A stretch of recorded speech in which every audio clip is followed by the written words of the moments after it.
नमस्कार, करेन्ट न्यूजमा स्वागत छ। म कृष्ण तिमल सिन्हा।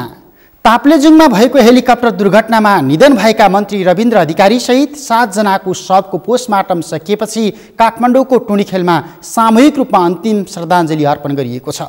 लगत्तै शुक्रबार नै सम्बन्धितका आफन्तलाई शव हस्तान्तरण पनि गरिएको छ। बुधबार दिउँसो भएको हेलिकप्टर दुर्घटनामा ज्यान गुमाएका सबैको शव बिहीबार दिउँसो काठमाडौँ ल्याई त्रिभुवन शिक्षण अस्पताल महाराजगञ्जमा पोस्टमार्टम गरिएको थियो। आजको यो कार्यक्रम ताप्लेजुङमा भएको हेलिकप्टर दुर्घटनामा ज्यान गुमाएका तत्कालीन पर्यटन मन्त्री रविन्द्र अधिकारी सहित 7 जनाको स्मृतिमा समर्पित छ।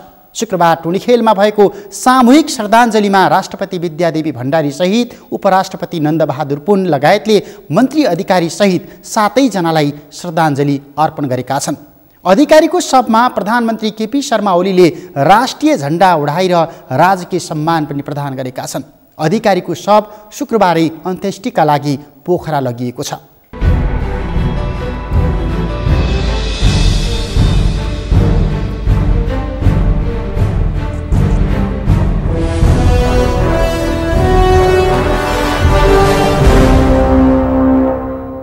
ताप्लेजुङको फुङलिङ नगरपालिका स्थित सिस्ने खोला तारेभिरको चुच्चोमा ठोकिएर बुधबार दुर्घटना भएको एयर डाइनेस्टीको हेलिकप्टर दुर्घटनामा ज्यान गुमाएका 7 जनाको शव पोस्टमार्टमपछि सम्बन्धितका आफन्तलाई बुझाइएकोमा 6 जनाको शुक्रबार नै अन्त्येष्टि गरिएको छ।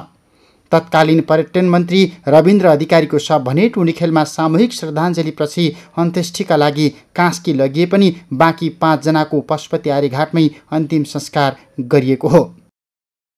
क्याप्टेन प्रभाकर केसीले उडाएको हेलिकप्टर तेह्रथुमको चुहान डाँडा विमानस्थलको सम्भाव्यता अवलोकनपछि अकस्मात स्थानीय प्रशासनलाई समेत पूर्व जानकारी नगराई प्रसिद्ध तीर्थस्थल पाथिभरा मन्दिर परिसरमा रोकिएको थियो।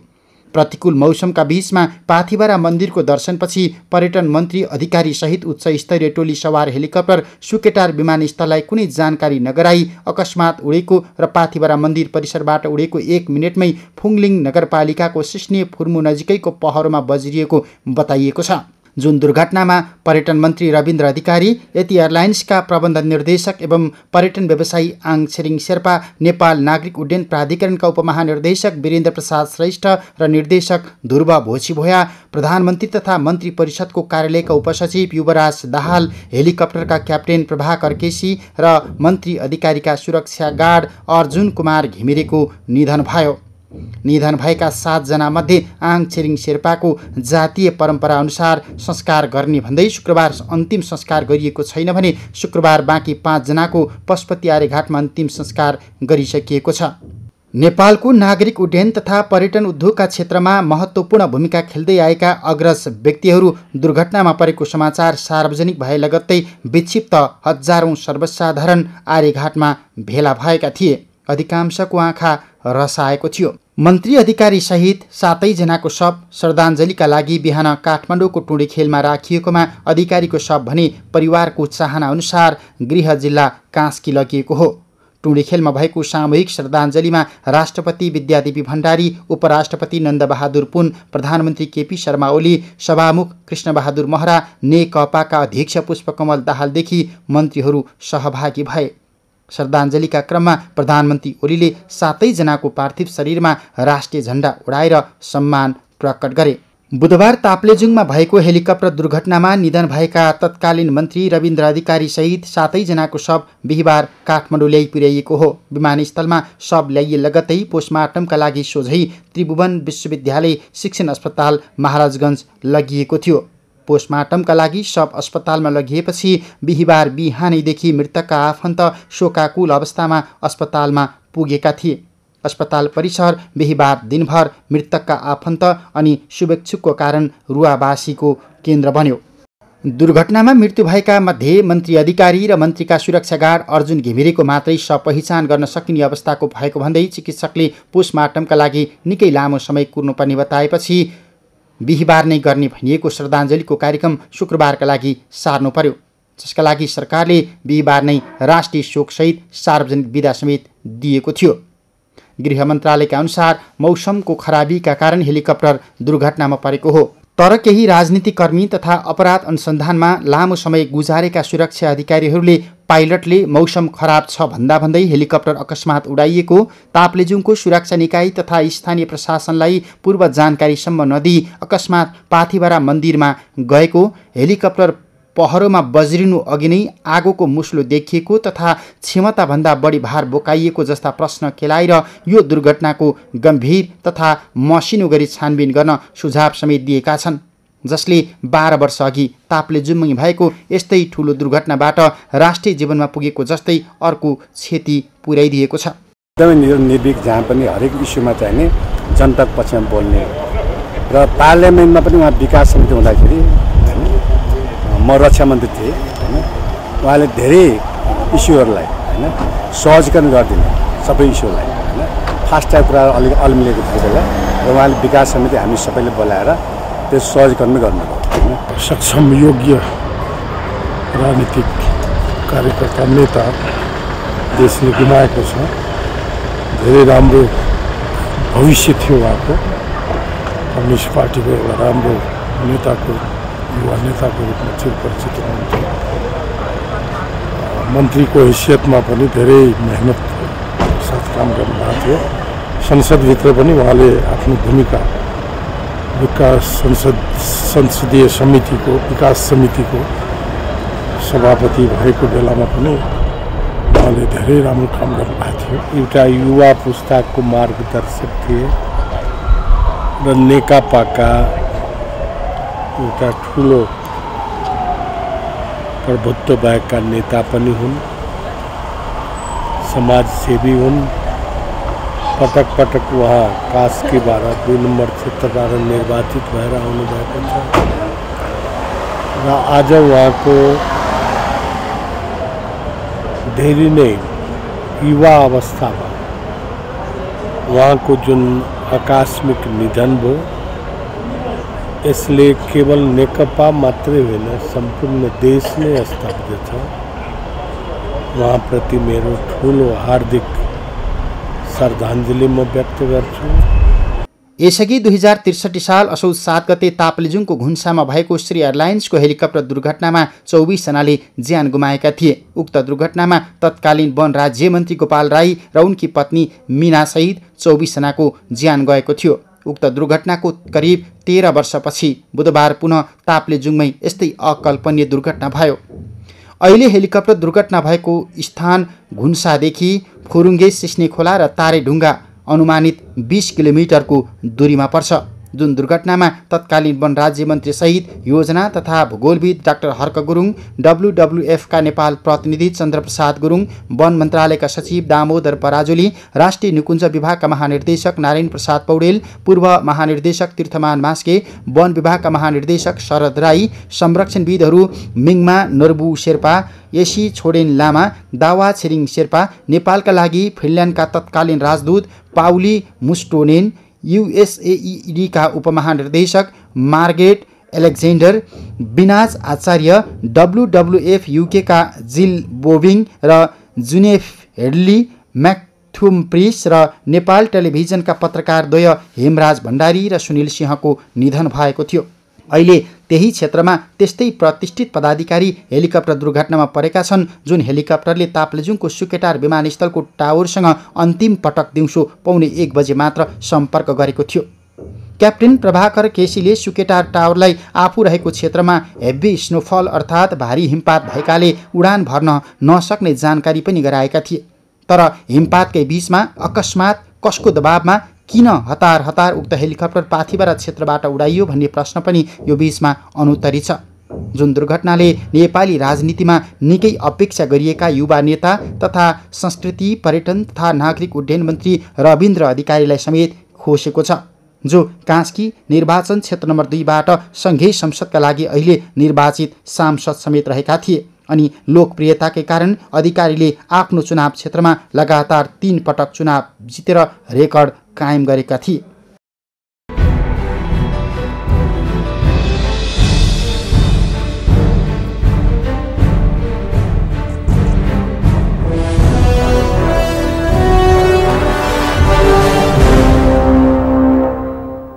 ताप्लेजुङको फुङलिङ नगरपालिका स्थित सिस्ने खोला तारेभिरको चुच्चोमा ठोकिएर बुधबार दुर्घटना भएको एयर डाइनेस्टीको हेलिकप्टर दुर्घटनामा ज्यान गुमाएका 7 जनाको शव पोस्टमार्टमपछि सम्बन्धितका आफन्तलाई बुझाइएको छ र 6 जनाको शुक्रबार नै अन्त्येष्टि गरिसकिएको छ। तत्कालीन पर्यटन मन्त्री रविन्द्र अधिकारीको शव भने टुँडी खेलमा सामूहिक श्रद्धाञ्जलीपछि अन्त्येष्टिका लागि कास्की लगियो भने आङ छिरिङ शेर्पा बाहेक 5 जनाको पशुपति आर्यघाटमा अन्तिम संस्कार गरिएको छ। क्याप्टेन प्रभाकर केसीले उडाएको हेलिकप्टर तेह्रथुमको चुहान डाँडा विमानस्थलको सम्भाव्यता अवलोकनपछि अकस्मात स्थानीय प्रशासनलाई पूर्व जानकारी समेत नगराई प्रसिद्ध तीर्थस्थल पाथिभरा मन्दिर परिसरमा पुगेको थियो। प्रतिकूल मौसमका बीचमा पाथिभरा मन्दिरको दर्शनपछि पर्यटन मन्त्री सहित उच्च स्तरीय टोली सवार हेलिकप्टर सुकेटार विमानस्थललाई पुरै जानकारी समेत नगराई अकस्मात उडेको अनि पाथिभरा मन्दिर परिसरबाट उडेको करिब 1 मिनेटको बीचमा फुङलिङ नगरपालिकाको सिस्ने फुर्मु नजिकैको पहरोमा बज्रिएको स्थानीयले बताएका छन्। जुन दुर्घटनापछि विभिन्न तहबाट यसलाई स्वाभाविक कि अस्वाभाविक भन्ने बहस समेत उठिराखेको छ।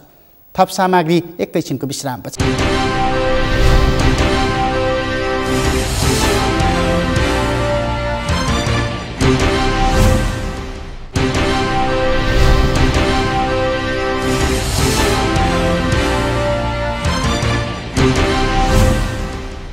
विश्रामपछि करेन्ट न्युजमा स्वागत छ। आज हामी ताप्लेजुङको पाथिभरा क्षेत्रमा दुर्घटना भएको एयर डाइनेस्टीको विमान अनि सोही विमानमा दिवंगत 7 जनाको सामूहिक श्रद्धाञ्जली एवं दाह संस्कार सम्बन्धी प्रसङ्ग जोडिरहेका छौँ। उक्त दुर्घटनामा निधन भएका 7 जनामध्ये आङ छिरिङ शेर्पाको जातीय परम्परा अनुसार पछि अन्तिम संस्कार गरिने भएकाले शुक्रबार बाँकी 5 जनाको मात्रै पशुपति आर्यघाटमा अन्तिम संस्कार गरिएको छ। नेपालको पूर्वाधार विकास अनि पर्यटन विकासका क्षेत्रमा अत्यन्तै महत्त्वपूर्ण भूमिका निर्वाह गर्दै आएका लोकप्रिय युवा नेता रविन्द्र अधिकारीको भने पोखराको रामघाटमा अन्तिम संस्कार गरियो।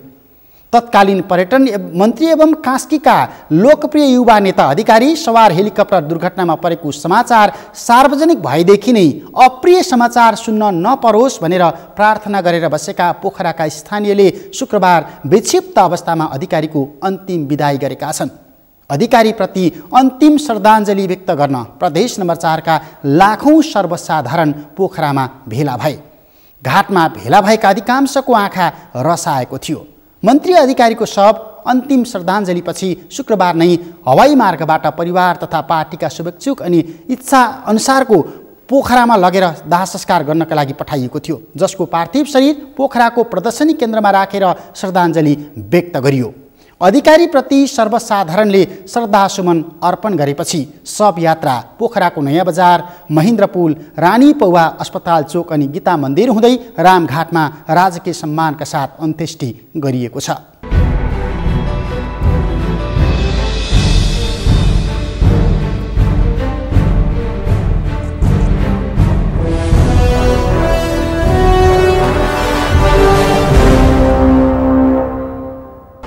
पर्यटन क्षेत्र मात्रै होइन, समग्र विकासकै क्षेत्रमा नै जुन उहाँले योगदान पुर्याउन सक्नुहुन्थ्यो त्यो मात्र नभएर म भन्छु राजनीतिले नै एउटा पोल्टे फेरेको चाहिँ अहिले अवस्था छ। हिजोको लोकतान्त्रिकरणको युगमा हामी काङ्ग्रेस कम्युनिस्ट भएर विभिन्न धारामा विभाजित भयौँ, तर यो समृद्धिकरणको युगमा हामीले त्योभन्दा माथि उठेर पछिल्ला विकास नीति, राष्ट्रिय अन्तर्राष्ट्रिय पुँजी प्रविधि परिचालन गरेर देशको विकास गर्नलाई अत्यन्तै सृजनशीलता नवीनता चाहिन्छ। त्यसैले उहाँ जस्तो युवाहरूको चाहिँ योगदान यसको निम्ति चाहिँ धेरै महत्त्वपूर्ण हुनसक्छ भन्ने मलाई। किनभने नेपाल जस्तो अत्यन्त जटिल भूगोल भएको ठाउँमा हवाई यातायातको धेरै महत्त्वपूर्ण भूमिका रहन्छ। अहिले मात्रै होइन, पछिसम्म मलाई चाहिँ 100औं वर्षसम्म पनि हवाई यातायातको चाहिँ अत्यन्तै ठुलो भूमिका हुन्छ। त्यसको निम्ति अन्तर्राष्ट्रिय मापदण्ड अनुरूप सुरक्षाका जुन नियमहरू छन् त्यसलाई पालन गर्नमा र पछिल्लो प्रविधि प्रयोग गरेरमा हामीले ध्यान दिनुपर्छ। सायद हाम्रो अलिकति त्यसमा ध्यान पुगेको छैन। कामप्रति चाहिँ उहाँको डेडिकेसन र आफ्नो चाहिँ जुन एउटा ले सम्हालेको र आफूले चाहिँ तपाईँको अगाडि बढाउन खोजेको जिम्मा लिएको काम सम्बन्धमा उहाँले विकास समितिको सभापति हुँदा होस् वा यो चाहिँ पर्यटन मन्त्री हुँदाखेरि होस्, उहाँले चाहिँ जुन एउटा सक्रियता, आफ्नो चाहिँ जिम्मेवारीको सक्रियता र त्यसलाई कसरी पुरा गर्नुपर्छ भन्ने कुराहरूमा नै उहाँ चिन्तन र त्यसमा चाहिँ क्रियाशील भएको मैले पाउँथेँ र त्यो नै वास्तवमा एउटा मानिसको जीवनको र त्यसमा राज्यमा जिम्मेवारी लिएका व्यक्तिहरूले चाहिँ गर्नुपर्ने कुरा त्यही नै हो र त्यसमा मलाई लाग्छ उहाँको चाहिँ एउटा राम्रो अठोटका साथ अगाडि बढ्ने एउटा चाहिँ प्रेरक चाहिँ व्यवहार थियो। भविष्य उज्जवल भएको व्यक्ति गुमाएको छ। हामी पुराना पिँढीका साथीहरू 5-10 वर्षभित्रमा सबै बिदा हुँदैछौँ। त्यसपछिको पार्टी र सरकारको नेतृत्व गर्न सक्ने, आन्दोलनको नेतृत्व गर्न सक्ने 10-15 जना व्यक्तिभित्र उहाँ पर्नुहुन्थ्यो। त्यस भएर उहाँको अभावमा हामीले धेरै लामो समयसम्म उहाँको सम्झना त भइरहनेछ, अभाव पनि हामीले बेहोर्नु पर्नेछ। तर पनि जतिसुकै दुःख कष्ट भए पनि हामीले सामना गर्नुको चाहिँ विकल्प त छैन। राजनीतिको अपराधीकरण, अपराधको राजनीतिकरण यो हुँदै आयो र पार्टी पनि कुनै न कुनै हिसाबले त्यसबाट पार्टीभित्र पनि त्यसका नकारात्मक प्रभावहरू देखिए। बाहुबलीहरू सांसदको टिकट पाउने, संसदमा आउने, तल पनि प्रदेशमा पनि गाउँपालिका नगरपालिकातिर पनि त्यस्तै देखिने, हुँदा पार्टीका सांगठनिक संरचना पनि कब्जा गर्ने, यस्तो स्थितिको विरुद्धमा उहाँ पनि लड्नुभयो, हामी पनि लड्दै आयौँ। त्यसैले यो नयाँ पुस्ताले राजनीति र अपराधलाई छुट्याउनुपर्छ।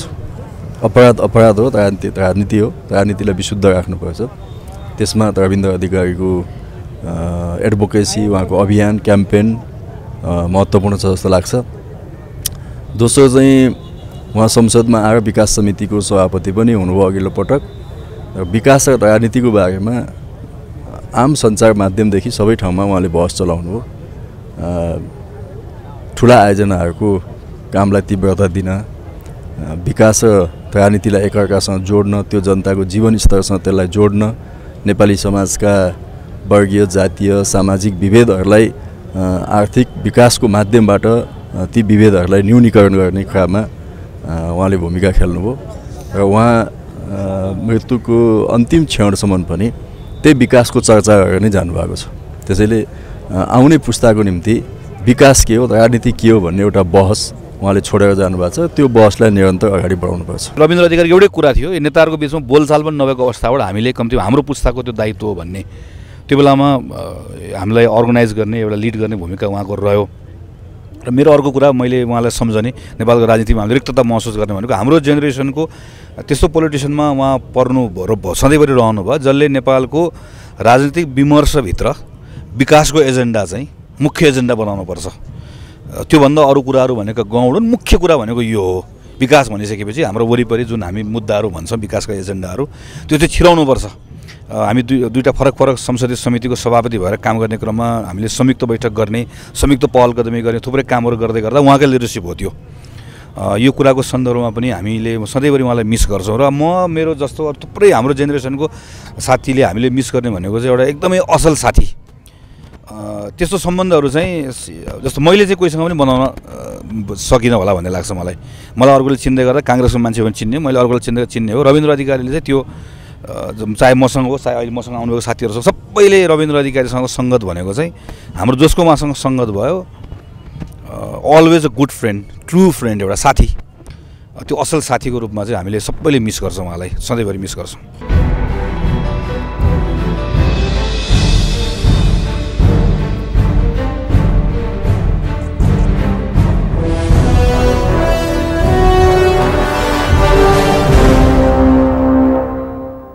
कास्कीको पोखरा महानगरपालिका 33 भरत पोखरीको जमुना बोटमा जन्मिएका स्वर्गीय अधिकारी कास्की क्षेत्र नम्बर 2बाट प्रतिनिधि सभा सदस्यमा लगातार तेस्रो पटक निर्वाचित लोकप्रिय नेता समेत भएकाले शवयात्रामा लाखौं सर्वसाधारण सहभागी भए। तत्कालीन संस्कृति पर्यटन तथा नागरिक उड्डयन मन्त्री अधिकारीलाई बुबा इन्द्रप्रसाद अधिकारी, आमा लक्ष्मी अधिकारी, अधिकारीकी श्रीमती विद्या भट्टराई, 2 नाबालक छोरा अनि आफन्तले मूर्छित अवस्थामा रामघाटबाट अन्तिम विदाई गरेका छन्। तर यो दुःखद दुर्घटना अनि अधिकारी लगायतको निधनपछि हेलिकप्टर दुर्घटनामाथि नै गम्भीर आशंका भने व्यक्त भइराखेको छ। अधिकारीका राजनीतिक सहपाठी योगेश भट्टराईले त सार्वजनिक रूपमै लेखेका छन्, भिआइपी उडानमा पाइलट सहित 5 जनाभन्दा बढी पाथिभरा मन्दिरमा उडान गर्न दिन मिल्दैन भनेर केहीलाई सुकेटार वा ताप्लेजुङ बजारमै झारेर मात्रै पाथिभरामा उडान गर्दै आएका छन् पाइलटहरूले। तर आज मौसम खराब हुँदाहुँदै 7 जनालाई लिएर किन उडान गरियो? समयले पक्कै पनि उत्तर माग्नेछ। पक्कै पनि यो दुःखद दुर्घटनाको चित्तबुद्ध जवाफ समयले माग्नेछ। हवस् त, करेन्ट न्युजको आजको समय सकियो। भोलि फरक विषयका साथ उपस्थित हुने नै छौँ। नेपालको पहिलो न्युज च्यानल सगरमाथा टेलिभिजन हेर्दै गर्नुहोला। नमस्ते।